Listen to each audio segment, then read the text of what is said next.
Je m'en vais vous faire la lecture du communiqué numéro 675 du ministère de la Santé et de l'Action sociale de ce mercredi 5 janvier 2022 du moins. Sur 2398 tests réalisés, 520 sont revenus positifs, soit un taux de positivité de 21,68%. Les cas positifs sont répartis comme suit. Nous avons eu 31 cas contacts suivis par nos services.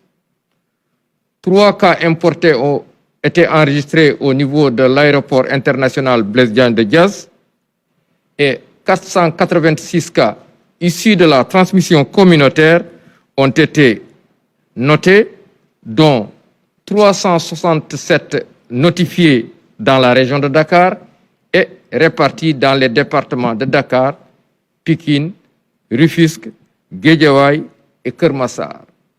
Dans les autres régions du pays, 119 cas ont été notifiés et sont répartis dans les régions de Kaolack, de Saint-Louis, Thiès, Diourbel, Kolda, Ziguinchor et Fatick.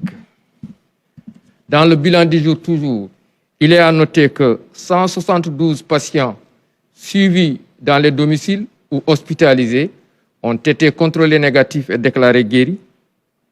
5 cas graves sont pris en charge dans nos services de réanimation. Un décès a été enregistré le mardi 4 janvier 2022.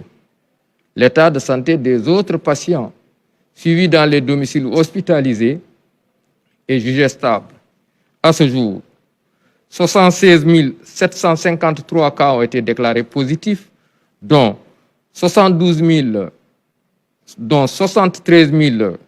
202 guéris, 1892 décédés et donc 1658 patients encore sous traitement.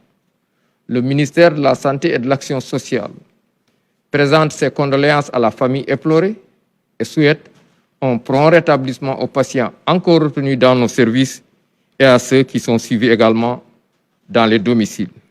Le ministère de la Santé et de l'Action sociale informe par ailleurs que depuis le début de la campagne de vaccination contre la COVID-19, 1 366 767 personnes ont été vaccinées sur l'étendue du territoire national. Le ministère de la Santé et de l'Action sociale exhorte les populations au respect strict des mesures de prévention individuelle et collective, tout en leur faisant les recommandations du jour. Notamment, prenez soin de vous, de vos proches, de la communauté, et veillez sur les conseils de ce matin axés autour du port correct de masque, bien ajusté couvrant la bouche et le nez, le lavage fréquent et régulier des mains à l'eau et au savon, ou l'usage de gel de qualité pour la désinfection de vos mains. Il est également rappelé aux personnes non encore vaccinées d'aller le faire au niveau des lieux de vaccination désignés.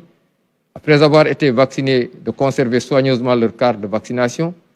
Ne pas oublier le rendez-vous pour la seconde dose. Veillez toujours à respecter les mesures barrières. Nous vous informons que la vaccination est gratuite sur l'étendue du territoire national et qu'il faut aller se faire vacciner car nous sommes en pleine 4e vague. Je vous remercie de votre attention.